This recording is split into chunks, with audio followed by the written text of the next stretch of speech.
Muito bem, nesse momento nós vamos analisar então as tarifas sobre o olhar do STJ.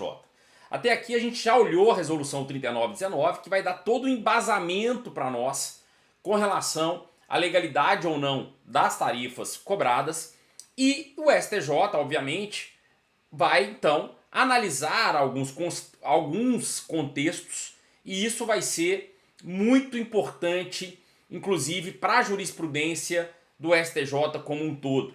Quem já assistiu o módulo de fraudes bancárias vai verificar que eu cito inclusive a jurisprudência do STJ envolvendo tarifa para mostrar como que o STJ ele passa de uma certa forma a respeitar e validar bem as resoluções tanto do Conselho Monetário quanto do Banco Central. E não foi diferente em relação às fraudes, a gente viu isso no módulo de fraudes, quando a gente verificou que nesse terceiro momento o STJ tem analisado sim a questão das resoluções, os deveres então regulatórios. Antes de nós analisarmos o olhar do STJ, uma observação inicial ela é fundamental.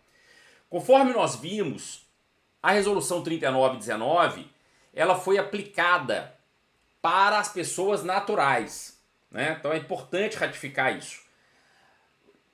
A resolução toda é de pessoa natural? Não. Se a gente pegar, por exemplo, o artigo 1º, ele também se aplica para as pessoas jurídicas, ou seja, os serviços têm que estar contratados, tem que estar previsto no contrato, de qualquer maneira, ou a parte tem que ter solicitado aquele serviço específico. Lembrando que uma tarifa, ele remunera um serviço.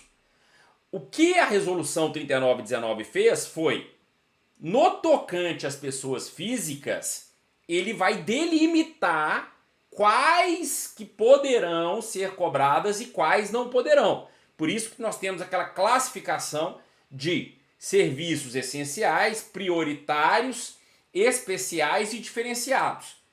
Lembrando que nos especiais a gente tem outras resoluções que poderão criar tarifas específicas para contratos específicos. Então a gente viu exatamente isso. Porém, a resolução 3919, ele não vai a priori se aplicar para pessoas jurídicas.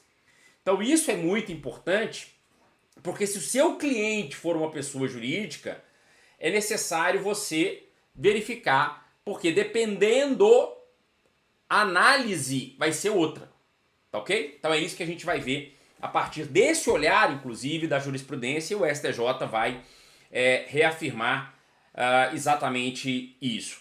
Eu acho até, e aí é uma opinião pessoal minha, mas o que vale é o STJ, que em determinadas situações era possível fazer uma análise analógica também para pessoas jurídicas. Porém, não é isso que o STJ entende. Aliás, o STJ ele vai, de uma certa forma, respeitar mais as resoluções, no sentido do teor da lei da resolução, do que as próprias legislações federais. Muitas vezes você vai encontrar uma certa relativização, uma interpretação da lei federal, mas você não vê essa relativização no tocante às resoluções do Banco Central e do Conselho Monetário. O que está lá tem força e o STJ ele vai analisar da forma como está de fato escrita. Só para vocês terem uma ideia, quem é meu aluno de Direito do Consumidor sabe. Se nós pegarmos o artigo 52, vai dizer que os juros de mora na cobrança de dívidas não podem, no Código de Defesa do Consumidor, ser superiores a 2%. Ora, 2% está relacionado aonde ali, né? A multa moratória, aliás. Aonde que está relacionada a multa moratória ali? Dentro do artigo 52. O artigo 52 ele trata de cobrança de dívidas. O que o STJ fez? Diz que esse artigo que menciona a multa moratória de 2%, ele é tão importante que ele vai aplicar a todo o contexto do Código de Defesa do Consumidor e não somente para a cobrança de dívida. Por exemplo, chegou um caso no STJ de mensalidade escolar. Então, o que aconteceu? Havia uma cláusula na mensalidade escolar de que, se houvesse atraso, iria aplicar uma multa moratória de 10% e não 2%, como diz o código. E isso chegou ao STJ. E o que as escolas alegaram? Que ali não era uma cobrança de dívida. Ali não havia crédito. Então, ali, na verdade, não havia uma operação de crédito, era uma prestação de serviço. Então, portanto, aquele parágrafo que menciona o percentual de 2%, ele não se aplica na prestação de serviço. E o STJ disse que não. O STJ disse que sim, que se aplicaria a todas as relações de consumo. Ou seja, qualquer serviço prestado no âmbito do CDC terá, então, pelo olhar do STJ, ali o limite da multa moratória de 2%. Por isso que eu digo que, muitas vezes, o STJ ele relativiza muito mais leis e decretos federais do que a própria resolução, então, do Conselho Monetário, e é isso que a gente vai ver. Se nós lembrarmos da resolução 3919, a gente vai ver expressamente que lá diz pessoas naturais. E o STJ ele não faz, então, essa exceção para que contemple outras pessoas que não sejam aí naturais. Então, a primeira questão importante quando a gente analisa a tarifa é fazer essa diferenciação entre pessoa física e pessoa jurídica. Porque a pessoa física ela vai estar amparada pela 3919, ou seja, a regulamentação toda na 3919.